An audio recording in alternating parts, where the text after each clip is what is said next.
Selama-lamanya kami ada untuk menjadi penyembah-penyembah-Mu. Engkau menciptakan kami untuk alat kemuliaan. Hari ini biarlah kami menyadari dimanapun kami ditempatkan Tuhan, kami ada untuk membangun mezbah. Kami ada untuk mendirikan pujian penyembahan kami kepadamu.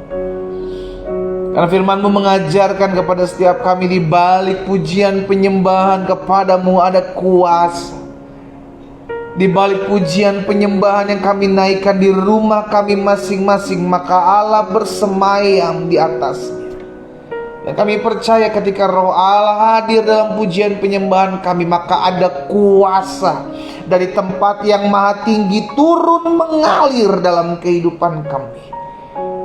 Sehingga kami percaya ketika kami memuji menyembah Tuhan, yang sakit dijamah dan disembuhkan Tuhan, yang lemah diberikan kekuatan, keteguhan hati, bahkan yang susah mendapatkan penghiburan, sebab Tuhan sendiri yang bersemayam di atas puji-pujian kami umat-Mu. Bagimu pujian, bagimu kemuliaan, bagimu kejayaan sampai selama-lamanya Tuhan.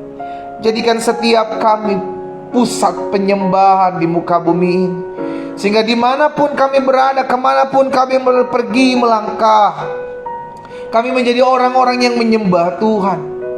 Hanya Yesus Kristus yang kami sembah dalam kehidupan kami. Terima kasih buat pagi hari ini Allah. Terima kasih buat hari yang baru, hari di mana kami kembali bisa memuji menyembah Tuhan di rumah kami masing-masing. Dan ini menjadi kerinduan kami. Kembali kami rindu untuk mendengarkan firman-Mu. Roh Kudus urapi kami, ajar kami, sehingga kami mengerti akan kebenaran dan kami diberikan kesanggupan, kekuatan untuk kami melakukan firman. Di dalam nama Tuhan Yesus yang mengajarkan kami, mengarahkan kami melalui karya Roh Kudus-Mu, kami siapkan hati kami mau merenungkan firman. Di dalam nama Yesus kami berdoa. Haleluya. Sama-sama kita katakan amin. Sama-sama bilang sama saya, Tuhan adalah Raja dalam hidup saya. Sama-sama bilang sama saya, Tuhan adalah Raja dalam hidup saya. Berarti pusat penyembahan kita satu-satunya hanya kita arahkan kepada Yesus Kristus yang adalah Raja dan Tuhan kita. Haleluya. Selamat pagi Bapak Ibu yang baru bergabung. Pagi hari ini kita mau siapkan hati kita untuk merenungkan firman Tuhan di rumah kita masing-masing. Kita ambil Alkitab kita. Kita sudah ada dalam Kejadian pasal yang ke-24 ayat 49. Beberapa hari yang lalu kita sudah belajar dari Kejadian pasal 24 juga, di awal-awal bagaimana Abraham mengutus Eliezer hambanya untuk mencarikan pasangan hidup buat Ishak.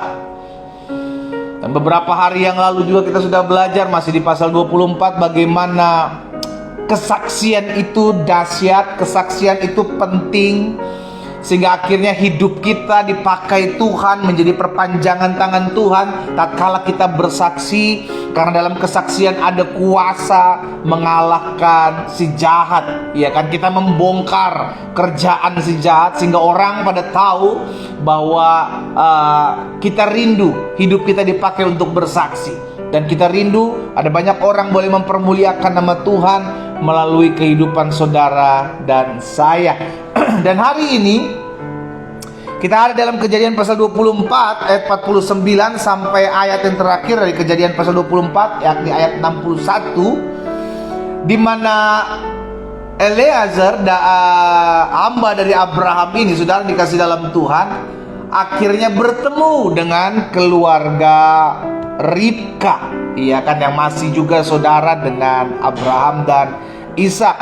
Dan apa yang dikatakan di sana, Kejadian 24 ayat 49 sampai dengan ayat 61. Jadi sekarang nih, ketika hamba Abraham Eliezer ini udah disuruh masuk ya. Jadi sekarang apabila kamu mau menunjukkan kasih dan setia kepada tuanku itu, beritahukanlah kepadaku, dan jika tidak, beritahukanlah juga kepadaku, supaya aku tahu entah berpaling ke kanan atau ke kiri. Jadi Eliezer ini, hamba Abraham ini udah tahu nih, Tuhan arahkan, karena hamba Abraham sudah berdoa. Iya kan? Dia berdoa, Tuhan tunjukkan mana kira-kira gadis yang harus aku berikan kepada anak tuanku ini. Akhirnya diarahkanlah Ribka di sana. Ketemulah dengan dia. Dan sampai di rumahnya Ribka, bertemu dengan kakaknya, ya kan, saudaranya laki-laki Laban, dan orang tuanya Betuel. Ceritalah Eliezer di sana bagaimana siapa saya dan bagaimana tugas saya yang diberikan oleh Abraham tuannya. Dan setelah itu ditanyalah akhirnya sama Eliezer, jadi gimana?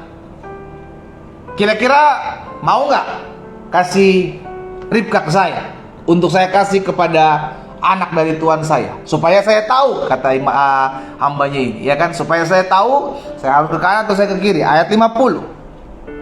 Lalu Laban dan Betuel menjawab, Laban saudaranya, Betuel orang tuanya Ribka, semuanya ini datangnya dari Tuhan. Kami tidak dapat mengatakan kepadamu baiknya atau buruknya. Jadi mereka udah tahu nih, melalui apa Laban dan Betuel tahu ini dari Tuhan, melalui apa? Kesaksian, ya kan? Cerita kisah dari hamba Abraham ini. Bagaimana Tuhan menuntun, bagaimana pertemuan mereka antara Ribka dengan si hamba Abraham ini. Itu kan secara ajaib, dan Tuhan yang memang arahkan gitu loh saudara. Ya kan? Makanya orang-orang muda saya selalu bilang, kalau kita cari pasangan hidup, doakan. Didoakan, digumuli. Iya kan, orang-orang muda yang belum nikah, cari pasangan hidup, doakan dari sekarang. Tuhan tuntun. Karena saya teramat yakin dan percaya Tuhan pasti memiliki kerinduan untuk memberikan yang terbaik buat anak-anak. Sama-sama taruh tangan kanan kita di dada. Secara khusus buat orang-orang muda yang belum menikah, ya, taruh tangan kanan kita di dada, sama-sama bilang sama saya, Tuhan pasti menyediakan yang terbaik buat masa depan saya. Amin. Asalkan kita doa. Sama Eliezer sebelum mencari Ribka, dia berdoa, Tuhan tuntun supaya aku dipertemukan dengan pasangan hidup dari anak tuanku. Nanti Tuhan yang akan arahkan, Tuhan yang akan, kita akan ada dan lihat banyak ada cara-cara Tuhan yang ajaib yang tidak pernah kita pikirkan. Lihat kisah perjalanan si Eliezer ini, hamba Abraham ini, ketemu dengan keluarganya si Ribka. Makanya Betuel dan Laban dari pihak keluarga Ribka akhirnya tahu, wah ini dari Tuhan. Sesuai dengan apa? Kesaksian. Lalu Laban dan Betuel menjawab, semuanya ini datangnya dari Tuhan. Kami tidak dapat mengatakan kepadamu baiknya atau buruknya. Ayat 51. Lihat ya, dengar perkataan mereka. Lihat, Ribka ada di depanmu, bawalah dia dan pergilah, supaya ia menjadi istri anak tuanmu, seperti yang difirmankan Tuhan. Jadi Laban dan Betuel, saudara dan orang tua Ribka, sudah tahu ini berasal daripada Tuhan, sesuai dengan kesaksian daripada Eliezer, hamba Abraham. Dan akhirnya mereka memberikan Ribka. Ya udah, nih Ribka, ayat 51. Ada di depanmu, bawa dia dan pergilah, supaya ia menjadi istri anak tuanmu seperti yang difirmankan Tuhan. Ayat 52. Ingat ayat 51 tadi Laban dan Betuel ngomong seperti itu. Ayat 52. Ketika hamba Abraham itu mendengar perkataan mereka, sujudlah ia sampai ke tanah menyembah Tuhan. Lihat kebiasaan yang sama yang dilakukan oleh tuannya, dia ikuti oleh hambanya. Ketika gini saudara, satu persatu, ya, satu persatu jawaban doa dijawab. Mulai dari diarahkan, dituntun, dipertemukan dengan Ribka, iya kan? Sampai akhirnya keluarga Ribka juga setuju memberikan Ribka kepada Ishak. Makanya hamba Abraham ini sujud menyembah Tuhan karena betapa Tuhan dahsyat menuntun orang-orang yang berdoa, orang-orang yang meminta arahan dari Tuhan. Engkau punya masalah, engkau punya pergumulan, it's okay. Tapi berdoa, minta tuntunan, minta arahan Tuhan, supaya kita tidak salah melangkah. Akhirnya kita dipertemukan dengan orang-orang yang tepat sesuai dengan apa yang Tuhan mau. Ya, ayat 52. Ketika hamba Abraham itu mendengar perkataan mereka, sujudlah ia sampai ke tanah menyembah Tuhan. Ayat 53. Kemudian hamba itu mengeluarkan perhiasan emas dan perak serta pakaian kebesaran dan memberikan semua itu kepada siapa? Kepada Ribka. Jadi dikasih nih harta benda yang dibawa oleh hamba Abraham ini, yang diberikan oleh Abraham untuk diberikan nanti kepada calon istrinya, anaknya Ishak. Dikasih. Setelah dipertemukan dengan keluarganya Ishak, wah senang sekali hambanya Abraham. Akhirnya setelah keluarga keluarga Ribka setuju, akhirnya lakukan penyerahan. Iya kan, Maso minta, orang Manado bilang, saudara, datang, memberikanlah apa yang disediakan dan sudah dipersiapkan. Diberikan pakaian kebesaran, diberikan perhiasan emas, diberikan semuanya itu kepada Ribka. Dan Alkitab catat bukan cuma Ribka yang dapat, tapi kata-kata juga kepada saudaranya si Laban ini, dan kepada ibunya Betuel ini diberikannya pemberian yang indah-indah. Oh, jadi dapat juga, saudara. Dapat juga, ya. Ayat 54. Sesudah penyerahan begini, mereka makan sama-sama. Ayat 54. Sesudah itu makan dan minumlah mereka, ia dan orang-orang yang bersama-sama dengan dia, dan mereka bermalam di situ. Jadi hamba Abraham ini akhirnya nginep dulu. Setelah hamba Abraham cerita, ya ini urutannya nih, saudara. Cerita bagaimana caranya supaya mereka nyampe ke sini. Setelah itu hamba Abraham ini minta persetujuan kepada Laban dan Betuel, orang tua dan saudaranya Ribka. Setelah mereka setuju, mereka dikasih harta benda yang dibawa khusus buat keluarga. Setelah penyerahan itu terjadi, baru mereka mulai makan malam bersama, dan akhirnya mereka hamba Abraham ini nginep semalam di sana, ya.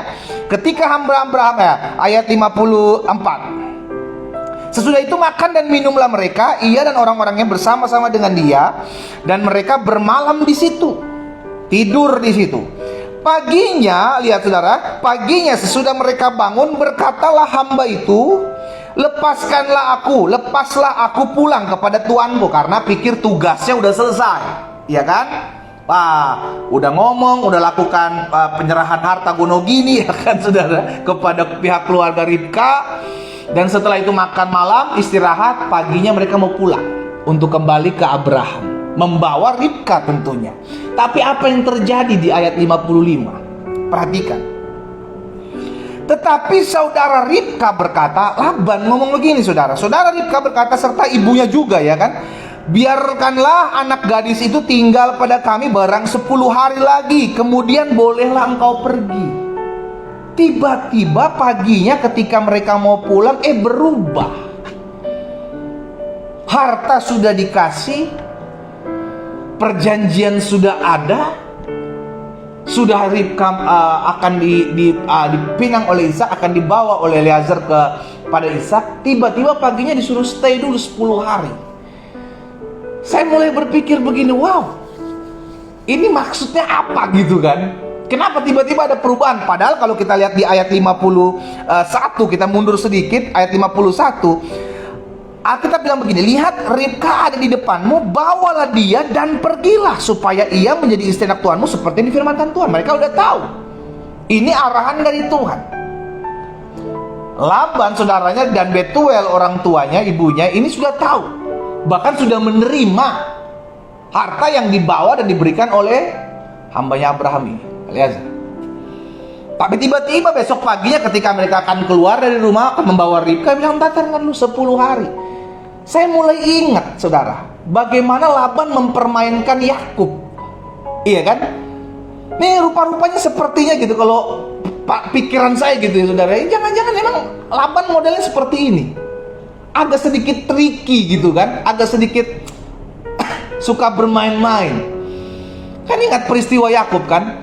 Ketika Yakub mau ngambil siapa tuh? Siapa istrinya kakak adiknya Lea? Siapa? Rahel, iya kan? Udah dikasih, udah kerja 7 tahun. Ketika akan diberikan, yang diberikan Lea, kakaknya. Waduh, Yakub kaget. Kok Lea yang dikasih? Baru si Laban bilang, ya udahlah, 7 tahun lagi lah, nanti baru saya kasih Rahel. Waduh, nah saya berpikir-pikir begini, jangan-jangan nih si Laban modelnya begini gitu kan, saudara. Tapi memang biar bagaimanapun ada orang-orang yang seperti itu, tricky, gitu kan, saudara. Nggak sesuai kesepakatan, licik lah saya sebut orang kayak gini. Nah, kadang ada orang-orang seperti ini, kita udah sungguh-sungguh, kita udah tulus, ketemu orang yang model seperti Laban. Yang tadinya udah suruh pergi, tiba-tiba besok mau pergi, dia bilang, aduh nanti dulu lah, 10 hari dulu lah. Wah, 10 hari kan butuh waktu lagi, gitu kan.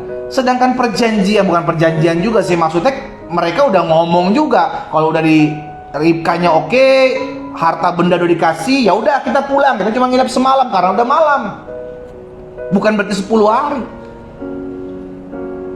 Tapi inilah yang saya bilang, dalam hidup kita nggak bisa menghindarin orang-orang yang seperti ini, saudara. Ada orang-orang licik dalam kehidupan kita yang mengambil keuntungan pribadi dalam kehidupan kita, but it's okay. Dalam hidup ini kita mesti pegang satu prinsip, dan ini juga yang saya kasih judul khotbah hari ini, saudara. Kalau Tuhan sudah buka pintu, maka tidak ada yang bisa menutupnya. Sama-sama bilang sama saya, kalau Tuhan sudah buka, tidak ada yang bisa menutupnya. Kalau Tuhan bilang kau akan diberkati, maka tidak ada yang bisa menghalangi berkat Tuhan dalam hidupmu. Katakan amin. Iya kan?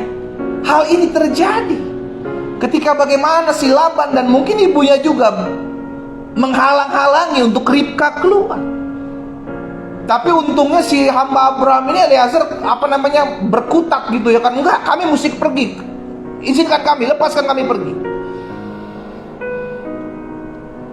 Akhirnya pergi.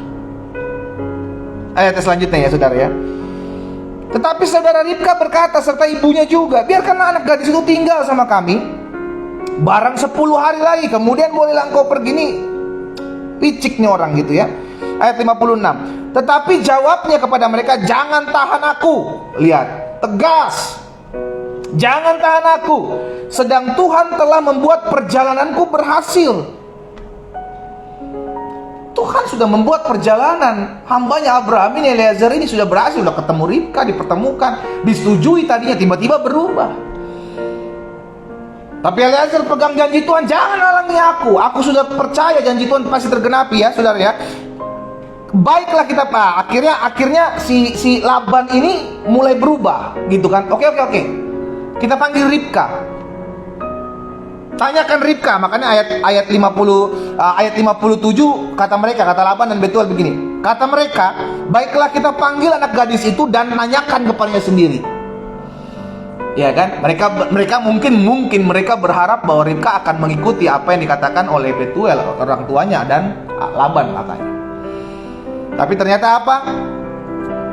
Dikatakan di ayat yang ke-58. Lalu mereka memanggil Ribka dan berkata kepadanya, maukah kau pergi beserta orang ini? Jawabnya mau. Wah, gagal ternyata, saudara.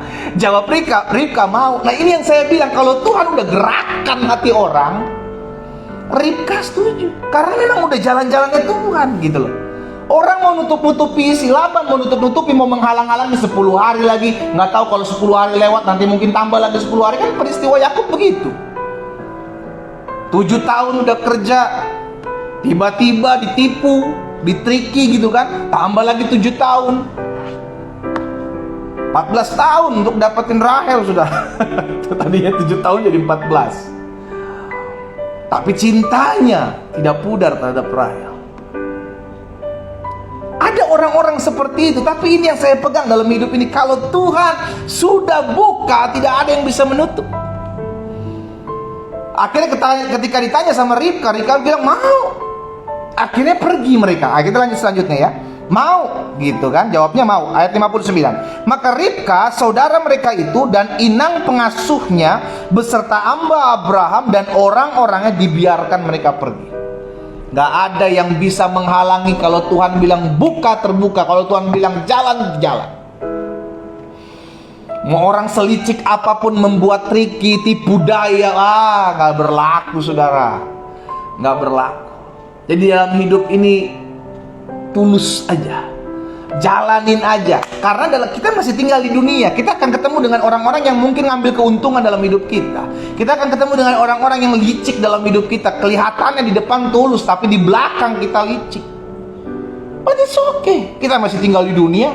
Peperangan kita bukan melawan darah dan daging. Perjuangan kita bukan melawan darah dan daging. Selama ada darah dan dagingnya, dia bukan musuh kita. Tapi memang ada karakter atau orang-orang yang seperti itu. Ya kita doakan, bukan dimusuhi. Ya.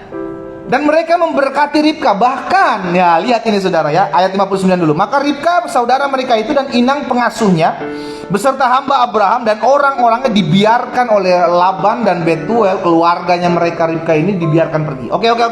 Ribka udah mau, sekarang udah pergi deh. Bukan cuma pergi, tapi mereka juga melepaskan berkat. Mereka melepaskan berkat di ayatnya yang ke-60. Dan mereka memberkati Ribka. Kata mereka kepadanya, saudara kami, moga-moga engkau menjadi beribu-ribu laksa, dan moga-moga keturunanmu menduduki kota-kota musuhnya. Lalu berkemaslah Ribka beserta hamba-hambanya dan perempuan, dan mereka naik unta mengikuti orang itu. Demikianlah hamba itu membawa Ribka lalu berjalan pulang. Gak ada yang bisa menghalangi kalau Tuhan sudah suruh. Jelas-jelas mereka udah tahu ini perintah Tuhan, firman Tuhan. Nah, mempertemukan Eleazar bersama dengan Ribka, ya kan, dengan cara-caranya yang ajaib, membawanya ke sana, ke rumahnya. Jalan-jalan itu nggak bisa dialami. Walaupun ada orang-orang yang licik, orang-orang yang berusaha mengambil keuntungan dalam peristiwa ini, ya kan? Kalau Tuhan sudah gerakkan hati seseorang, maka orang itu bisa terputar, sudah. Hatinya bisa terputar. Jadi, Bu, istri-istri dengar baik. Kalau lu suami stres, suami lu seperti itu, jangan jadi istri yang justru tambah kepala batu gitu. Abis dia nggak mau bertobat, pendeta suami saya nih begini terus. Justru tenang, didoakan, karena hanya Tuhan yang sanggup memutar balikan hati orang. Kita dengan kelakuan kita belum tentu bisa. Karena itu jangan banyak ngomong, banyak doa. Karena Tuhan yang sanggup mengubahkan hati manusia. Saya teringat peristiwa bagaimana bangsa Israel, ini budak ini saudara, ini budak. Bayangkan ketika keluar dari tanah Mesir, orang-orang Mesir kasih harta bendanya, sehingga orang Israel keluar dari tanah perbudakan, dari tanah Mesir, tidak dengan tangan hampa, membawa perhiasan-perhiasan emas dari orang Mesir. Kalau Tuhan udah gerakan hati seseorang, apapun bisa terjadi. Keluaran 12 ayat 35 sampai dengan 36. Keluaran pasal 12 ayat 35 dan 36. Orang Israel melakukan juga seperti kata Musa. Musa mendapatkan perintah dari Tuhan, bilang sama orang-orang Israel, sebelum dia keluar, minta kepada tetangga-tetangga mereka perhiasan-perhiasan mereka. Wah, dijarah saudara. Kalau mereka sadar kalau bukan karena Tuhan yang menggerakkan hati orang-orang Mesir, maka mereka gak akan pernah memberikan harta perhiasan kepada orang budak-budak Israel ini saudara. Ngapain mereka kasih? Mereka budak kok. Iya kan? Tapi karena Tuhan yang gerakkan hatinya. Tuhan bilang sama Musa di ayat 35, orang Israel melakukan juga seperti kata Musa. Mereka meminta dari orang Mesir barang-barang emas, perak, serta kain-kain. Dan ayat 36, perhatikan ayat 36. Dan Tuhan membuat orang Mesir bermurah hati terhadap bangsa itu. Yang buat Tuhan, yang buat hati manusia bergetar, itu Tuhan. Dalam hidup ini jangan memaksa kehendak kita terjadi, tapi kita belajar Kalau kita punya keinginan, kita berdoa. Karena kita tahu bagi Tuhan tidak ada perkara yang mustahil. Amin. Istri-istri atau suami-suami, engkau mungkin sudah lakukan apa yang menjadi bagianmu, tapi suamimu, istrimu tetap keras. Dia boleh keras, tapi Tuhan dia tinggal berubah hatinya. Dia tinggal jentikan tangannya, maka hati manusia bisa terubah. Tuhan yang gerakkan hati orang-orang Mesir, sehingga orang Mesir bermurah hati, memberikan harta bendanya kepada orang Israel tatkala mereka akan keluar. Jangan paksa, jangan ngotot, jangan bikin capek, jangan bikin sakit urat leher kita, saudara. Teriak-teriak, suami gak berubah-berubah, teriak-teriak, istri gak berubah-berubah, teriak-teriak, anak-anak gak berubah-berubah. Push, pray until something happen. Berdoa sampai sesuatu terjadi.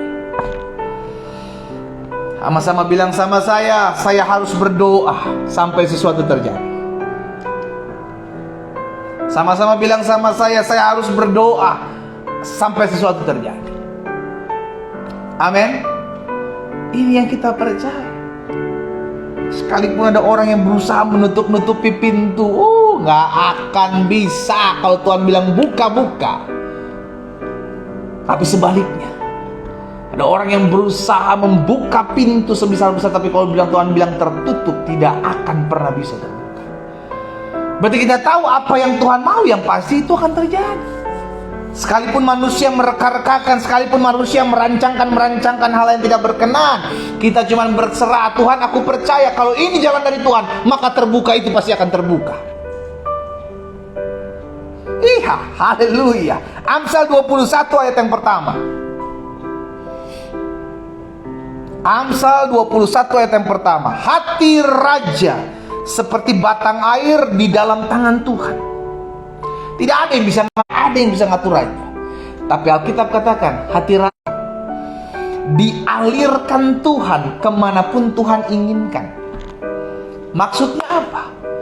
Orang punya hati sekeras raja, iya kan? Raja punya ego, dia raja, dia suka-suka dia. Tapi Alkitab bilang hati raja ada di dalam tangan Tuhan. Tuhan alirkan, Tuhan arahkan, Tuhan tuntun kemana Tuhan mau.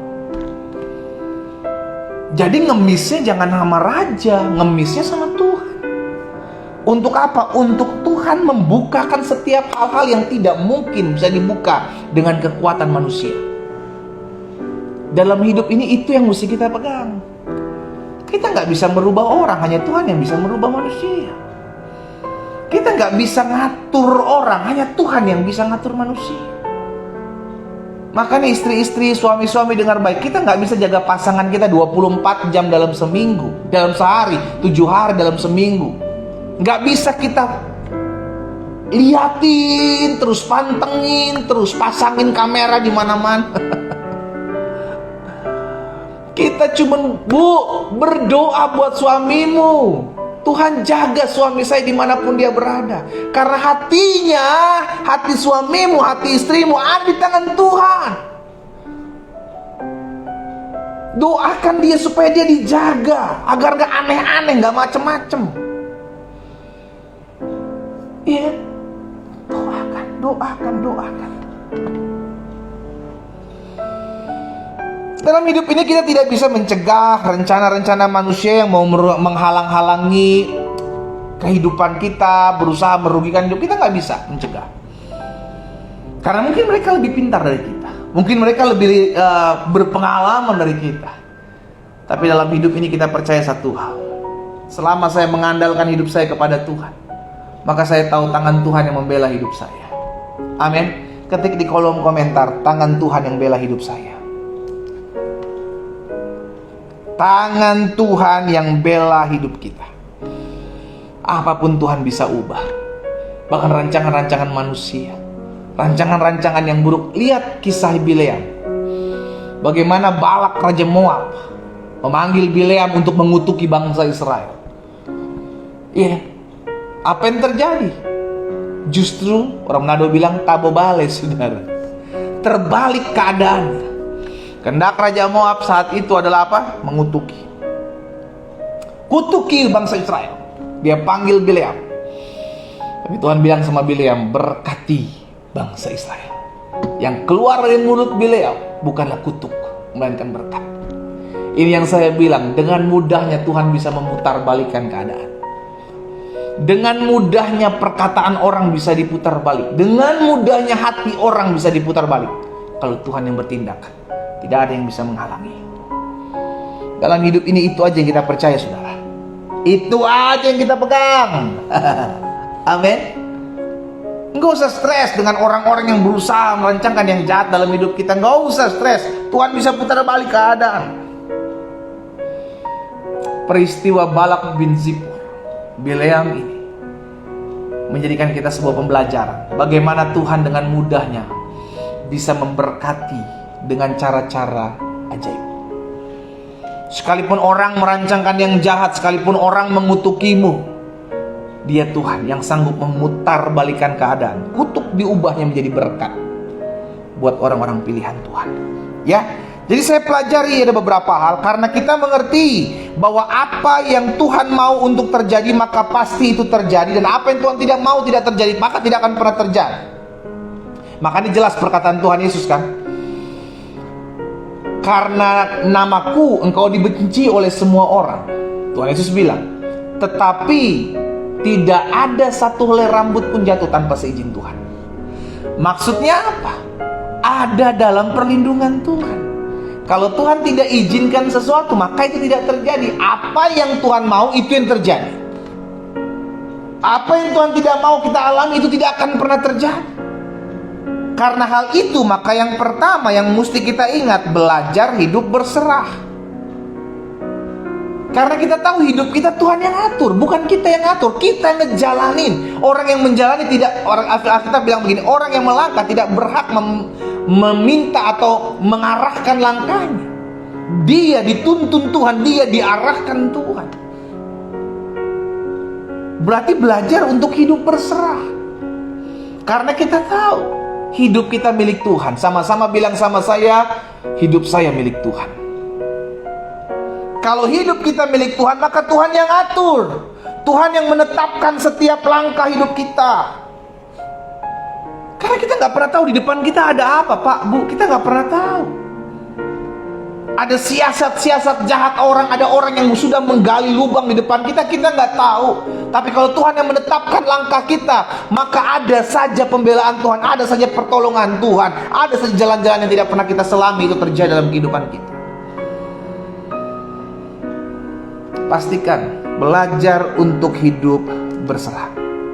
Ya, biar rencana Tuhan yang jadi, bukan rencana kita. Kita punya planning, kita punya rencana, tapi jangan paksakan kehendakmu, karena kita nggak pernah tahu, mungkin rencana kita membuat kita jauh dari Tuhan.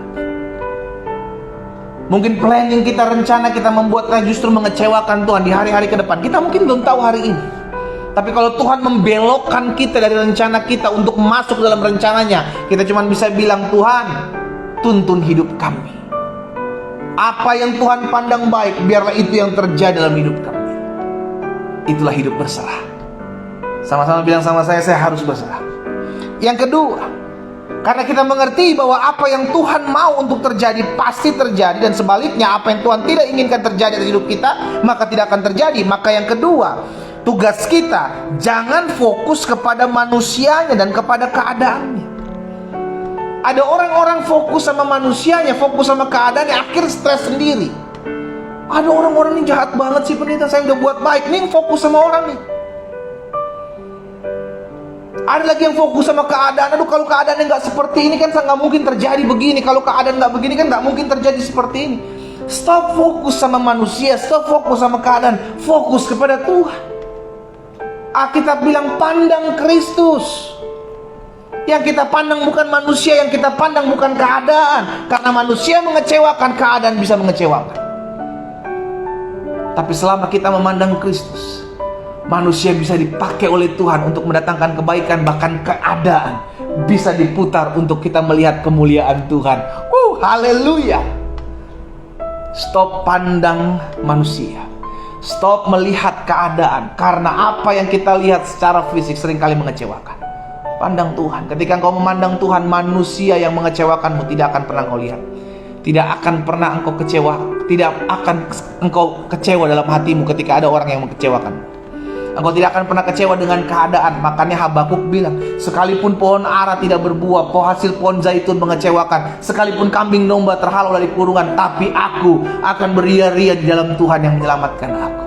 Fokusnya Habakuk bukan lagi keadaan. Fokusnya Habakuk kepada Tuhan. Amin.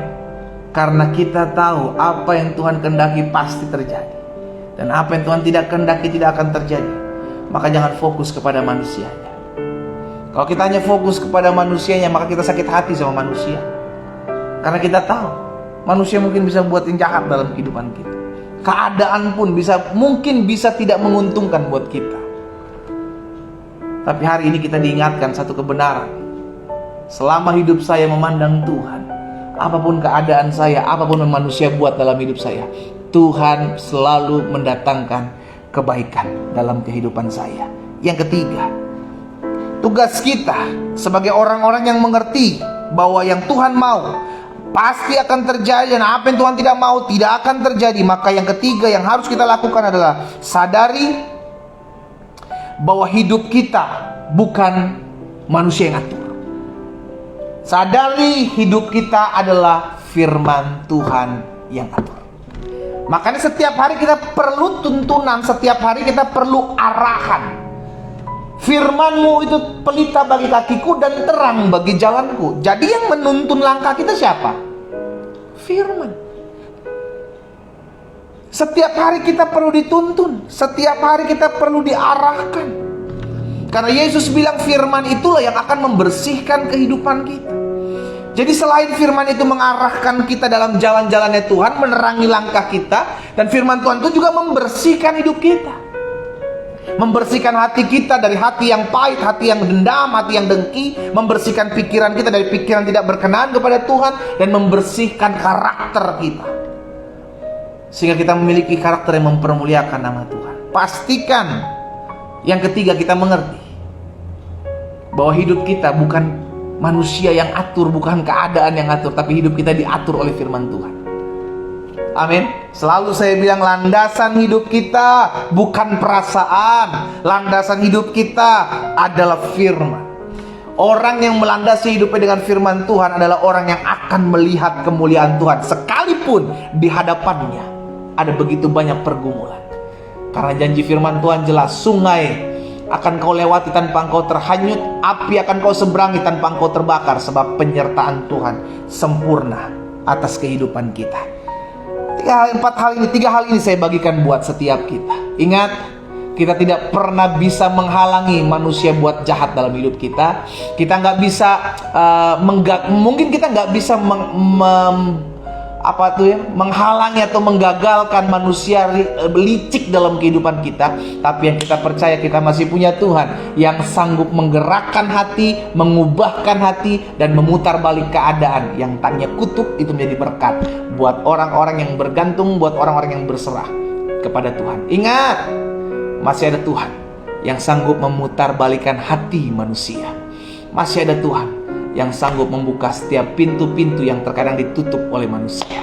Kita berdoa, kita datang kepada Tuhan. Bapa, pagi hari ini kami bangga, kami bersyukur, kami tahu hidup kami milik Tuhan.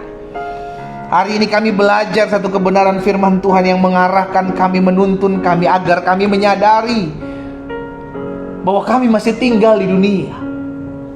Dunia dengan berbagai-bagai macam jenis manusia yang mungkin ada di sekeliling kami, yang berusaha merancangkan yang jahat, yang berusaha licik dalam hidup kami, berusaha mengambil keuntungan dalam kehidupan kami. Tapi hari ini kami mengerti akan kebenaran.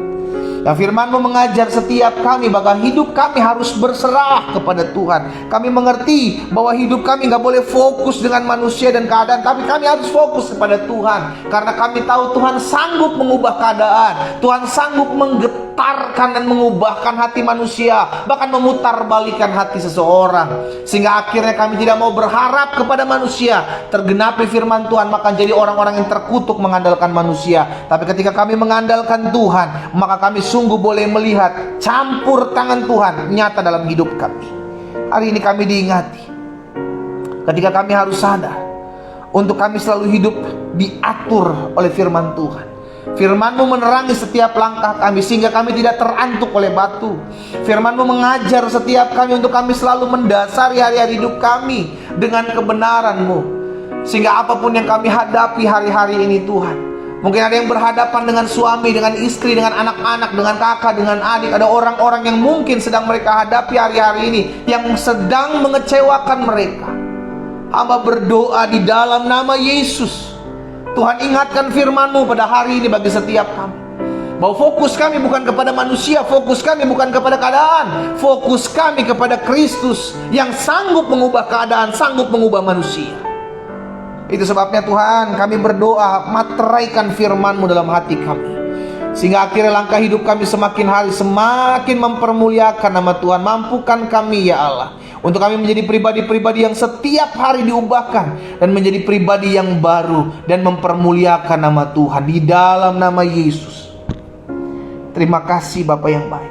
Hamba berdoa menyerahkan setiap umat Tuhan satu persatu di rumah mereka masing-masing, dalam kesetiaan mereka beribadah kepada Tuhan. Sekalipun kami ada secara online, kami ada di rumah kami masing-masing, tapi kami bersatu hati, bersepakat berdoa untuk setiap apa yang menjadi pergumulan-pergumulan doa kami. Ada yang bergumul buat sakit penyakit mereka. Tuhan, hamba berdoa di dalam nama Yesus, berbelas kasihanlah atas setiap anak-anak-Mu ya Allah.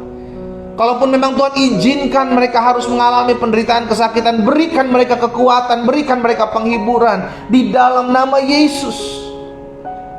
Tuhan, kami juga berdoa dari mereka bergumul dalam rumah tangga mereka. Sebagai seorang suami mereka setia, sebagai seorang istri mereka hidup takut akan Tuhan. Tapi ada kalanya Tuhan izinkan hal-hal yang tidak mereka mengerti itu menimpa dan mengalami rumah tangga mereka. Tapi kami berdoa di dalam nama Yesus, meminta belas kasihan Tuhan, agar Tuhan menjamah suami-suami, istri-istri yang belum mengenal Tuhan, yang masih jauh dari Tuhan. Kami percaya Tuhan sanggup menggerakkan, memutar balikan hati mereka di dalam nama Yesus. Sampai hari ini kami percaya, sebagaimana Tuhan memberikan kemurahan hati di hati bangsa Mesir ketika umat pilihan Tuhan keluar, maka hal yang sama kami percaya Tuhan masih buat dan sanggup buat dalam hidup kami, untuk membuat hati umat Tuhan, hati mereka digerakkan, diputar keadaan dalam nama Yesus. Terima kasih Bapa. Hari ini kami berdoa, Tuhan jamah sehingga pemulihan terjadi atas rumah tangga anak-anak Tuhan yang sampai hari ini terus berdoa dan menggumuli rumah tangga mereka. Suami mereka dijamah Tuhan, istri mereka dijamah Tuhan, rumah tangga mereka dipulihkan dalam nama Yesus. Bahkan ada anak-anak orang tua yang berdoa buat anak-anaknya agar dijamah Tuhan. Tuhan juga yang menggetarkan hati setiap anak-anak ini.